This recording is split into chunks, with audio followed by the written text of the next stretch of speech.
शाइर ॿोलीगर थींदा आहिनि जेकी मोलनि लफ़्ज़नि में बि साहु विझी वरी खेनि नओं करे माण्हुनि खे ॾींदा आहिनि।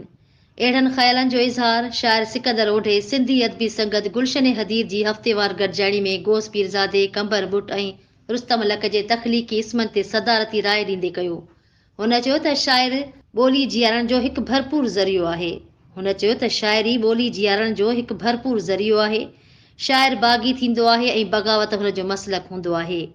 शाइर रुस्तम लक जे नसरी नज़म ते ॻाल्हाईंदे गोस पीरज़ादे चयो त नसरी नज़म हिकु ताज़ी हवा जो झूटो आहे जेको माण्हुनि जे अहसासनि जे समूरनि हदनि खे अकरी पेश पए थो। नसरी नज़म ई आहे जंहिंमें माण्हू पंहिंजो समूरो अंदरु खोले रखंदो आहे।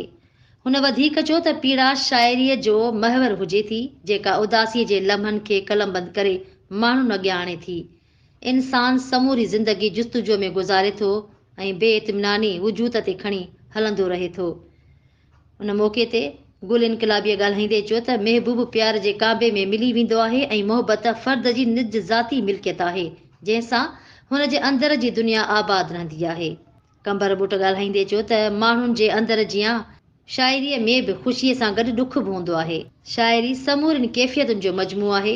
रुस्तम लक पंहिंजे ख़्यालनि जो इज़हार कंदे चयो त शाइर जे दिलि में रुगो मोहबत हूंदी आहे जेको कॾहिं बि पंहिंजे महबूब सां वेढ़ांद नथो करे। गोस पीरज़ादो पंहिंजी शाइरीअ में कंहिं विञायल मुसाफ़िर जियां उन जी ॻोल्हा करे थो ऐं इहा भटकना हुन जी शाइरीअ जो इस्तारो आहे। सिंधी अदबी संगत जी हफ़्तेवार गॾिजाणीअ में तख़लीक़ी इस्मनि ते समूरनि दोस्तनि पंहिंजा वीचार वंडिया।